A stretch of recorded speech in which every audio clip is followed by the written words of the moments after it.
Olá! Esse vídeo será baseado nos conhecimentos do autor Johann Hari. Então, bora começar. Nas palavras dele, quando eu era adolescente, eu fui ao médico e expliquei que estava sentindo uma dor dentro de mim que parecia que ia me rasgar e pular para fora do meu peito. Era algo que eu simplesmente não conseguia controlar e me sentia muito frustrado por isso. Como resposta, o meu médico veio com um argumento totalmente biológico para explicar o motivo de eu estar me sentindo assim. Então, basicamente, ele me disse que existe uma substância química no cérebro das pessoas que se chama serotonina, a qual tem a capacidade de trazer sensações de bem-estar. Depois ele me disse que algumas pessoas têm naturalmente uma deficiência dela e que eu, claramente, era uma delas. Então, segundo ele, tudo o que eu precisava fazer era tomar alguns medicamentos para aumentar esses níveis de serotonina e logo me sentiria melhor. Só que o problema era que, mesmo aumentando a dose dos meus remédios, aquela dor sempre voltava. E o resultado disso foi que eu passei 13 anos da minha vida tomando a dose mais alta possível para, no fim das contas, ainda me sentir deprimido. Isso me deixava totalmente frustrado, pois eu não sabia mais o que fazer. Eu fazia o que as pessoas me diziam para fazer, tomava os remédios, fazia terapia e mesmo assim nada funcionava de forma definitiva. Mas o que mais me intrigava era o fato de que a cada ano que passava, mais a depressão e a ansiedade aumentava pelo mundo ocidental e cada vez mais pessoas estavam na mesma situação que a minha. E vendo isso, algo que eu já me questionava há muito tempo começou a vir cada vez mais à tona, que era a ideia de que aquele problema que eu estava passando não podia ser simplesmente causado por um desequilíbrio químico. Devia ter algo a mais. Afinal, se era um desequilíbrio químico, então por que o problema não era resolvido quando a dose dos medicamentos era aumentada? Isso me parecia muito contraintuitivo. Então, durante toda a minha adolescência até a minha ida ao médico, eu achava que a minha depressão era algo que estava somente na minha mente. Portanto, eu acreditava que para resolver isso eu precisava parar de ser fraco e começar a ser mais forte. Só que aí, depois de ter ido ao médico, eu passei os 13 anos seguintes convencido de que o problema não estava na minha mente, mas sim no desequilíbrio químico que meu cérebro tinha, o que causava um mau funcionamento do mesmo.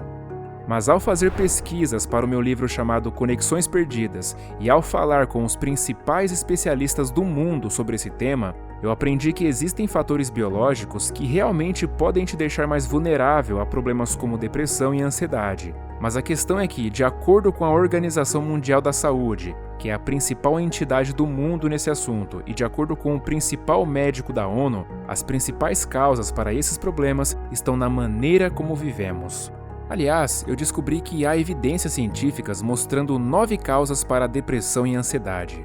E o interessante é que apenas 2 delas são biológicas, e o resto é puramente relacionado ao meio social e a fatores psicológicos, ou seja, nosso estilo de vida, nossas crenças e a maneira como interagimos com as pessoas. E isso abre caminhos para formas bem diferentes de superar a depressão e a ansiedade, as quais podem ser utilizadas em conjunto com os tratamentos químicos, pois mesmo não sendo uma solução definitiva, eles realmente ajudam. Veja, nós somos uma das sociedades mais solitárias que já existiram. Inclusive, há um estudo onde os pesquisadores fazem a seguinte pergunta para os participantes americanos: quantos amigos você tem a quem recorrer caso esteja passando por uma crise? No início do estudo, há alguns anos atrás, a resposta mais comum era 5, mas hoje, apesar de não ser a média, a resposta mais comum é 0. Eu viajo bastante pelos Estados Unidos e sempre fico pensando como deve ser se sentir sozinho, sabe? E uma das pessoas que realmente me ajudou a entender isso foi um professor incrível da Universidade de Chicago chamado John Cacioppo, que hoje é o principal especialista em solidão no mundo. Inclusive, ele contribuiu enormemente para diversos avanços científicos nesse campo. Por exemplo, ele demonstrou que quando estamos estressados, nós liberamos um hormônio chamado cortisol. E quando estamos nos sentindo realmente muito solitários, isso libera tanto cortisol no corpo quanto tomar um soco na cara de um estranho. O que ilustra muito bem o quão terrível é a sensação de solidão para os seres humanos. O professor John explica que uma das razões pelas quais existimos é porque nossos ancestrais nas savanas da África eram realmente bons em apenas uma coisa: Eles não eram maiores que os animais que caçavam e muito menos mais fortes que eles. No entanto, eles eram muito melhores em se reunir em tribos e cooperar uns com os outros. Nisso eles eram brilhantes. Portanto, nós herdamos esse instinto deles. Então, assim como as abelhas evoluíram para precisar de uma colmeia, os humanos evoluíram para precisar de uma tribo. E por incrível que pareça, nós somos a primeira geração a ir contra esse instinto e passar a viver sozinhos, nos convencendo de que, de alguma forma, nós podemos fazer tudo o que quisermos sem precisar dos outros.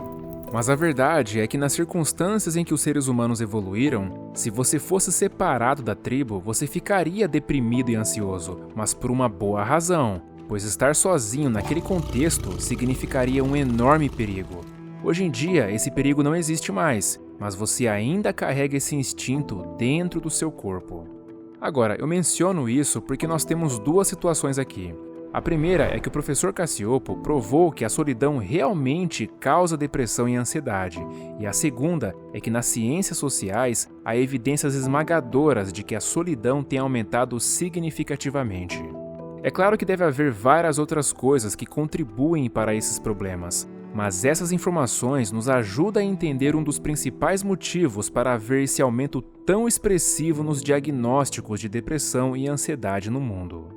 Veja, existem algumas pessoas que tentaram construir diferentes formas de lidar com a depressão com base nesses insights. Uma delas é um médico incrível chamado Dr. Sam Everington. Assim como eu, ele não é contra o uso de medicamentos antidepressivos, pois ele também os prescreve às vezes. No entanto, ele disse que as pessoas que vinham até ele com depressão e ansiedade estavam também muito solitárias. Então ele percebeu que, embora os antidepressivos pudessem proporcionar um certo alívio em alguns pacientes, isso não resolvia o problema de muitos outros que ele tentava tratar. Por conta disso, ele decidiu usar uma abordagem diferente. Certo dia, uma mulher chamada Lisa foi vê-lo. Lisa havia se trancado em casa por 7 anos, fruto de uma depressão e ansiedade realmente debilitantes.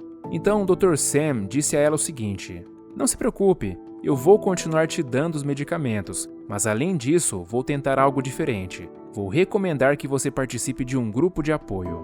Para contextualizar, atrás do consultório desse médico havia um terreno cheio de lixo e sujeira. E esse grupo, que era composto por pessoas deprimidas e ansiosas, tinha a missão de se encontrar nesse lugar 2 vezes por semana e transformá-lo em um belo jardim. Bom, então esse foi o grupo que a Lisa começou a participar. No primeiro encontro, a Lisa estava totalmente tomada pela ansiedade, mas com o passar do tempo, algumas coisas interessantes começaram a acontecer.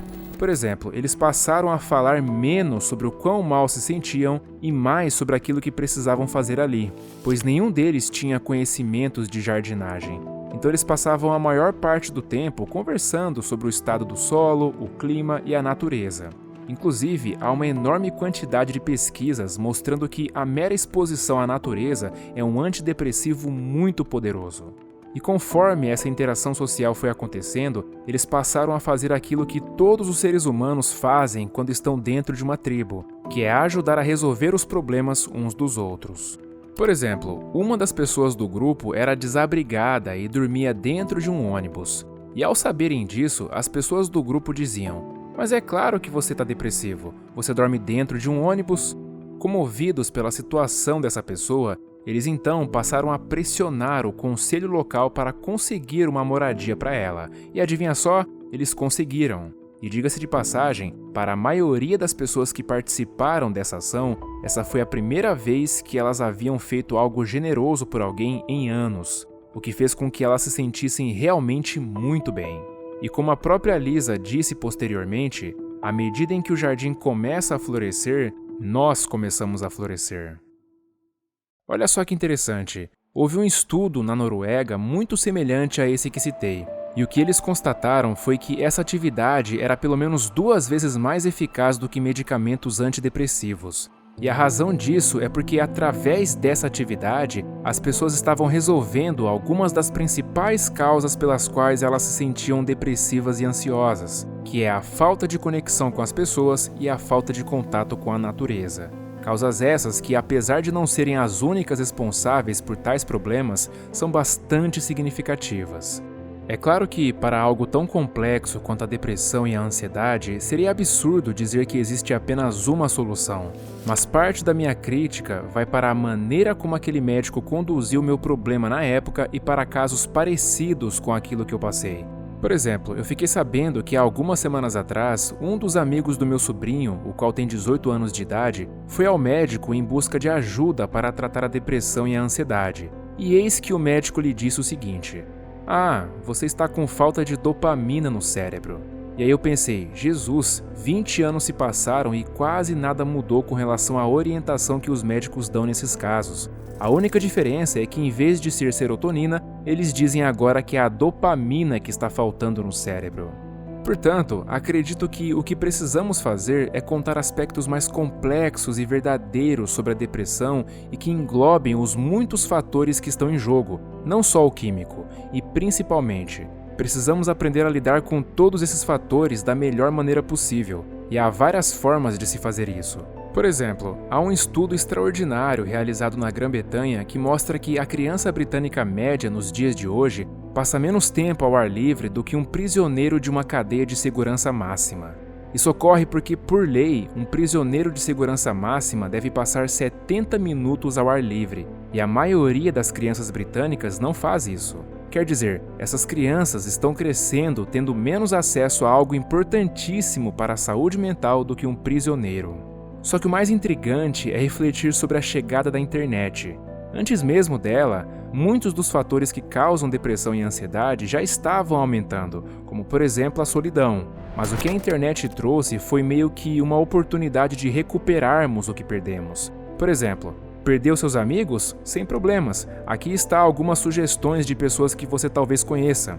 Perdeu seu reconhecimento? Poste alguma coisa agora no seu status. Mas na realidade, isso é apenas um reflexo distorcido daquilo que perdemos de verdade. Não estou dizendo que a internet não serve para nada, longe disso. Porém, acredito que a diferença entre mídias sociais e interações sociais reais é a mesma diferença entre pornografia e sexo. Pois ninguém passa 1 hora assistindo pornô e se sente tão satisfeito e valorizado quanto depois do sexo. Relacionamentos apenas em redes sociais não suprem nossas necessidades mais profundas. E isso nos leva a uma das principais descobertas que nos conecta à maioria das causas de depressão e ansiedade que vemos por aí, que é a seguinte: todos nós temos necessidades físicas que precisam ser atendidas. Precisamos de abrigo, precisamos de comida, de água, de ar puro e por aí vai. Isso significa que, se eu tirasse essas coisas de você, em pouco tempo você entraria em colapso. E da mesma forma, existem evidências muito fortes de que os seres humanos também têm necessidades psicológicas que precisam ser atendidas. Por exemplo, você precisa ter um senso de pertencimento, precisa sentir que a sua vida tem um propósito, precisa sentir que há pessoas que te amam e te valorizam, e precisa sentir que o futuro será promissor. A verdade é que a nossa sociedade atual é boa em muitas coisas, mas não podemos deixar de reconhecer que ela está fracassando em atender muitas dessas necessidades psicológicas que são fundamentais para o bem-estar do ser humano. Bom, e para contribuir mais ainda com o seu desenvolvimento pessoal, eu quero te indicar a leitura de um e-book gratuito com 15 ideias para você ler mais e melhor e levar sua leitura para um próximo nível. Afinal, eu acredito que a leitura, principalmente de livros, tem o poder de mudar as pessoas e o mundo para melhor. É o primeiro link na descrição. Um forte abraço e até a próxima.